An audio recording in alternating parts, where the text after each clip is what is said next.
What's going on, y'all? Ray and Magic Clicks Tabletop Games here. We got Guilds of Ravnica pre-release coming up here, actually in a couple days, and I'm pretty excited about it. So I figured, why not, before standard changes, I show you the deck that I got first place with this last standard tournament. I haven't been playing because I was on vacation and traveling. I came back and no one had seen this deck before, and I played it and kind of put together myself, and it did really well. And FYI, this is one of 3 creatures I have in my deck. 2 in the sideboard, different creatures in the sideboard, and this guy. So this is my only 1 creature main board. This is like a blue-red burn control type of deck, but it was awesome. I played against like a mono black with the shades and life steal type thing, life drain, and then I played against the angel tribal thing that everyone's building with the knights and stuff. Destroyed that.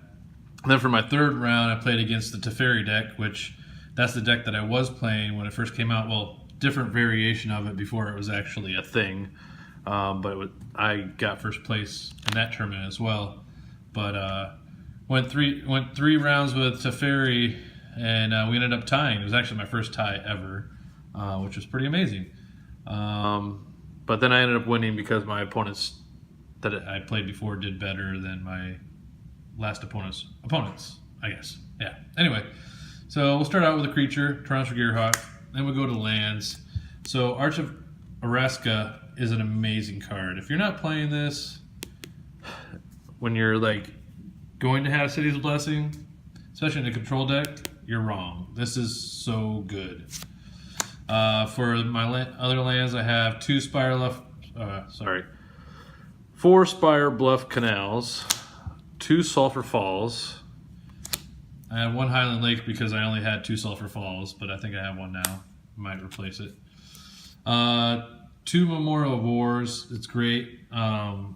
Especially like when there's a crucial land that they like. If your opponent's playing more than 1 colors and he's got 1 land of that color, mid game, it's almost worth it to destroy that land when they're all tapped out. It's pretty good. I'm playing 2 of those.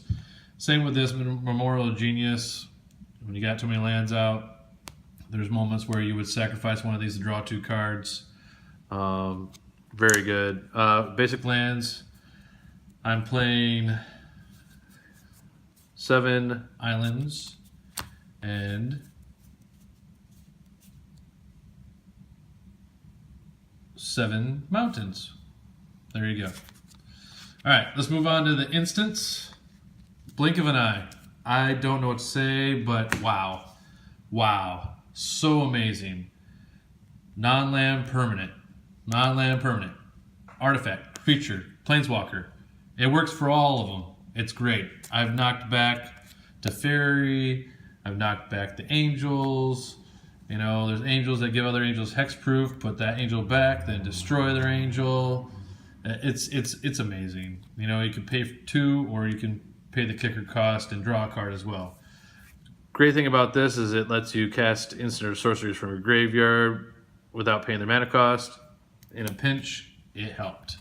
So I'm playing 3 copies of Blink of an Eye, 1 copy of Essence Scatter. I know what you're thinking. Why not more? Well, 1's fine. Trust me. All right. 3 copies of Disallow main board. A Braid. 3 copies of a Braid. Very relevant. Too bad it's rotating out. I don't know what I'm gonna use to replace it, but you can deal 3 damage to your creature or destroy target artifact. It's amazing. It's amazing. Here we got 3 copies of Magma Spray. 2 damage to a target creature. If that creature would die, they exile it instead. Very relevant with the Hour of Devastation and stuff that would come back. What do you call that? When they come back from the graveyard as 4/4 zombies. I can't remember. But anyway, killing those creatures off, not allowing them to come back as bigger creatures. Very, very good. Then I have a Commit to Memory. Put target spell or non-land permanent into owner's library, second from the top. saved me so many times. And then if I need to draw more cards because I run out, there's that. But I don't really run out because Secrets of the Golden City, an amazing card, especially when you have City's Blessing, you get to draw 3 cards. Sweltering Suns, my anti-goblin arsenal right here. Or anti-angels, if you cast 2 of them. It's great. All right. Then we have Divination, 2 copies of Divination, so you can draw cards. All right. Now for my anti-angels, we have Hour of Devastation, so good. 2 copies of that. 3 copies of Fight with Fire, all right, and 3 copies of Banefire. Now let me tell you why these are irrelevant. These last two cards here. Banefire and Fight with Fire allow you, this is great, all right, so I played Mirari's Conjecture. I got 3 copies of that, all right. So I would play this down, and I would bring back like Blink of an Eye, Disallow, things like that. Then if I needed to use these at the beginning just to get rid of something because I ran out of stuff in my hand, when I got to the second one, I could bring one of these back, okay? Now with Fight with Fire, if you have 9 mana out, and you go to the third one, which states, until end of turn, whenever you cast an instant or sorcery spell, copy it, you may choose new targets for that copy. I would just do 2 damage to the opponent and do another 10 damage to the opponent. Win the game. Okay? Same with Banefire. The only reason that Banefire is, well, with Banefire you need 11 to do 10. That's the only thing, right? But since it's greater than 5, it can't be countered and the damage can't be prevented. This is very relevant. There's spells that prevent damage and there's spells that counter. So being able to cast this and double it, you know, tapping 11 mana to do 10 damage twice with this is very relevant. And I pulled it off way more times than you would believe me. So anyway, great deck. It worked really well for me. I hope you guys enjoyed this. Also, I'm going to go over the sideboard. So there's spells in here that are mainly just for creatures and stuff. You know, like Sweltering Suns and Hour of Devastation, things like that. I would take those out if there was like another creatureless deck that I play against. Then I would bring in, you know, negates. I would bring in Nazal,